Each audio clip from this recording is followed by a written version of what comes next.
அடுத்த ஆர்டிகல் பார்க்கறதுக்கு முன்னாடி ஒரு கொஸ்டின் கேட்குறேன், ட்ரை பண்ணுங்க. நீங்க Facebookல போறீங்க, Facebook, Instagram, any social media, அதில் ஒரு நியூஸ் பார்க்குறீங்க, ஒரு ஃபேக் நியூஸ், சென்ட்ரல் கவர்மெண்ட்டை பற்றி ஒரு மிஸ்இன்ஃபர்மேஷன். ஸோ எல்லா ஆப்லையுமே இது வருது கரெக்டாக. இப்போ நீங்கள் தான் ஆஃபீஸர், ஓகே, நீங்கள் ஐஎஸ் ஆஃபீஸர் வச்சுக்கலாம், இல்லை கவர்மெண்ட் ஒர்க் பண்ணுற ஒரு ஆள். இந்தியாவை அதிகமாக டிஸ்டர்ப் பண்ணுற ஒரு ப்ராப்ளம்னா ரீசெண்ட் டைமில் மிஸ்இன்ஃபர்மேஷன். அப்போ சோஷியல் மீடியாவில் வர்ற எல்லா நியூஸும் எல்லா ஃபேக்ட்ஸும் சரியா இருக்கான்னு செக் பண்ணுறதுக்கு ஒரு குரூப் போடலாம், கவர்மெண்ட் லெவலில் போட்டுட்டு செக் பண்ணலாம். செக் பண்ணிட்டு ஒருவேளை அது ஃபேக் நியூஸாக இருந்துச்சுன்னா அதை தூக்கிடலாம். அப்படி ஒரு ஐடியா கொண்டு வராங்கன்னா அந்த ஐடியாவை அக்செப்ட் பண்ணுவீங்களா, அக்செப்ட் பண்ண மாட்டீங்களா? அக்செப்ட் பண்ணுவீங்கன்னா ஏன் அக்செப்ட் பண்ணுவீங்க, அதை யோசிச்சது. அக்செப்ட் பண்ண மாட்டீங்கன்னா ஏன் அக்செப்ட் பண்ண மாட்டீங்க? ஸோ ஒரு ஐடியா வந்து டிசைட் பண்ணிக்கிட்டு அப்புறம் வீடியோ கண்டினியூ பண்ணுங்க. ஸோ இப்போ நான் சொல்ற பாயிண்ட் வந்து கன்வின்சிங்காக இருக்கான்னு சொல்லுங்க. ஓகேவா? நீங்கள் ஒரு ஸ்ட்ரீட்டில் நடந்து போறீங்க, ஓகேவா? அந்த தெருவில் நிறைய கடைகள் இருக்கும், நிறைய மக்கள் இருப்பாங்க, நிறைய பேசுவாங்க. நீங்கள் போகிற சைடில் எல்லாமே கரெக்டான இன்ஃபர்மேஷன் மட்டும் தான் இருக்கணும் அப்படின்னு சொல்ல முடியுமா? அதாவது உண்மையை மட்டும் தான் பேசணும் அப்படின்னு சஜஷன் வைக்க முடியுமா? வைக்க முடியாதுல்ல. ஊரில் 1000 பேர் 1000 பேசுவாங்க. உங்களுக்கு எது கரெக்ட் தப்பு நீங்கள் தெரிஞ்சுக்கிட்டு நீங்கள் எடுத்துக்க வேண்டியது. இன்னொருத்தனோட வாயை மூடுறது உங்க வேலை கிடையாது. கரெக்டா? ஒருவேளை அவன் பேசுனது உங்களை ஹர்ட் பண்ணுச்சு அப்படின்னா என்ன பண்ணலாம்? என்னை பத்தி பேசாதீங்கன்னு சொல்லலாம். கரெக்டா? ஸோ இந்த பாயிண்ட் ஆஃப் வியூ வச்சுக்கலாம். என்ன ரீசன்னா, நீங்க உண்மை நினைக்கிறது எல்லாருக்கும் உண்மையா இருக்கணும் அவசியம் கிடையாது. நீங்க மிஸ்இன்ஃபர்மேஷன் சொல்றீங்கன்னா எதை பேஸ் பண்ணி அதை மிஸ்இன்ஃபர்மேஷன் சொல்றீங்க? உங்களோட பிரெயின்ல நீங்க சந்திச்ச மனிதர்கள், நீங்க படிச்ச புக்ஸ் பேஸ் பண்ணி தான் அது ட்ரூ, இது ஃபால்ஸ், இது ஃபேக் நியூஸ் அப்படி நீங்க ஒன்று யோசிப்பீங்க. கரெக்டா? அப்போ ட்ரூத்ன்றது என்ன கிடையாதுன்னா அப்ஜெக்டிவ் கிடையாது, சப்ஜெக்டிவ். அப்படி இருக்கும்போது ஒரு ஆன்லைன் வெப்சைட்ல ஒரு நியூஸ் வருது, அந்த நியூஸ் வந்து தப்பான நியூஸ்னு எப்படி முடிவு பண்றது? ஸோ ப்ராப்ளமே இதுதான். ஸோ ஃபேக்ட் செக்கிங் யூனிட்னு ஒன்று உருவாக்குறது பெஸ்ட் ஐடியா. பட் ஃபேக்டை செக் பண்ணும்போது எது கரெக்ட், எது தப்பு, எந்த கண்டென்ட்டை தூக்கிடலாம், எதை வந்து ரிவ்யூ பண்ண தேவையில்லை அப்படின்னு நீங்க முடிவு பண்றீங்களே, அது எப்படி இருக்கு?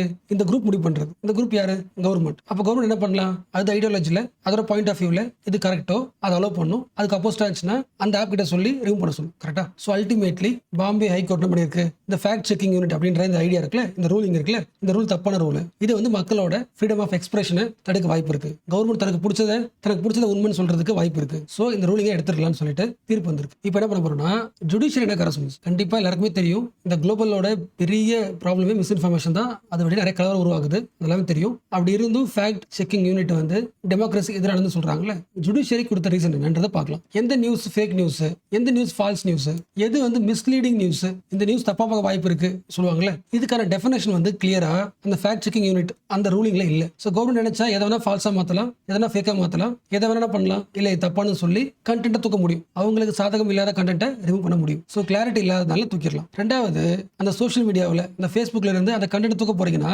டைரக்டா அந்த ஆப் காரண்ட சொல்லி, ஃபேஸ்புக் போனட்ட சொல்லி தூக்கிட முடியும். என்ன கிடையாது, இல்ல இந்த நியூஸ் கரெக்ட் தான், இது ஃபால்ஸ் நியூஸ் கிடையாது, இதை மிஸ்லீட் பண்ணாது அப்படின்னு சொல்லி சேலஞ்ச் பண்றதுக்கு அந்த போஸ்ட் எழுதின அந்த சப்ஸ்கிரைபருக்கோ அந்த கண்டென்ட் கிரியேட்டருக்கோ அதிகாரம் கிடையாது. சோ ஜுடிஷியல் ரிவ்யூவே இல்ல, அப்பீலே இல்லாத போது அது எப்படி கட்டல் ரூலிங்கா இருக்கும்? இப்போ அன்கான்ஸ்டிடியூஷனல். Second point. சோ இதெல்லாம் வச்சு பார்க்கும்போது இந்தியாவோட article 19 clause 2 freedom of expression fundamental rights violate பண்ணுது. அண்ட் நம்ம எல்லாருக்குமே தெரியும், நம்மளோட எக்ஸ்பிரஷன் அது வந்து அப்சல்யூட் கிடையாது, குவாலிஃபைடு தான். ஸோ ரெஸ்ட்ரிக்ஷன் உண்டு. பட் எப்படி ரெஸ்ட்ரிக்ஷன் உண்டு?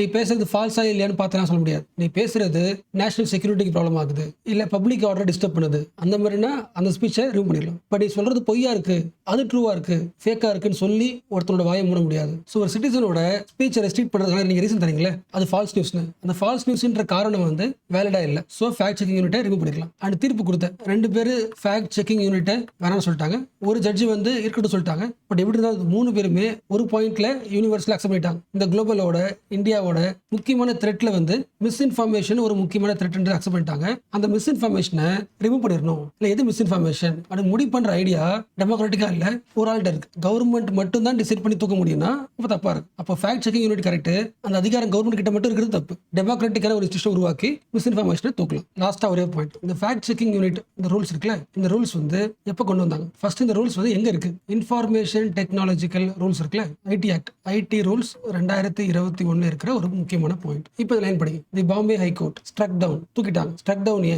Provision in the 2021 IT rules allowing the government to identify the fake news on social media through fact checking unit. So government allow பண்ற அந்த ரூல்ஸை பாம்பே ஹைகோர்ட் ஸ்ட்ரக் டவுன் பண்ணிடுச்சு. Almost over. இன்னும் ஒரே ஒரு பாயிண்ட், ஃபேக்ட் செக்கிங் யூனிட் வந்து ஒரு இண்டிவிஜுவலோட freedom of ரைட்ஸை, right to எக்ஸ்பிரஷனை வயலேட் பண்ணி பார்த்தோமா, சேம் கண்டென்ட் தான். அது சுப்ரீம் கோர்ட் எப்படி சொல்லுது? அவங்க சொல்ற code, chilling effect on freedom of speech and expression.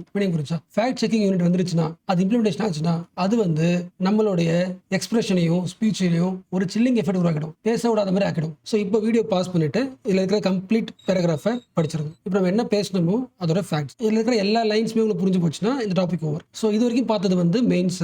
So mains conceptually over. என்ன ரீசன் படிச்சாச்சு, இப்போ அந்த நியூஸ்க்கு பின்னாடி இருக்கிற ஃபேக்ட்ஸ் ஆல்மோஸ்ட் எல்லா பாயிண்ட்டும் உங்களால் படிச்சா புரிஞ்சுக்க முடியும். ஜஸ்ட் ஃபேக்சுவல் தான், நோட் பண்ணிக்கலாம் வேண்டாம், ஜஸ்ட் படிங்க. படிச்சா உங்களுக்கு புரியுதா செக் பண்ணிக்க.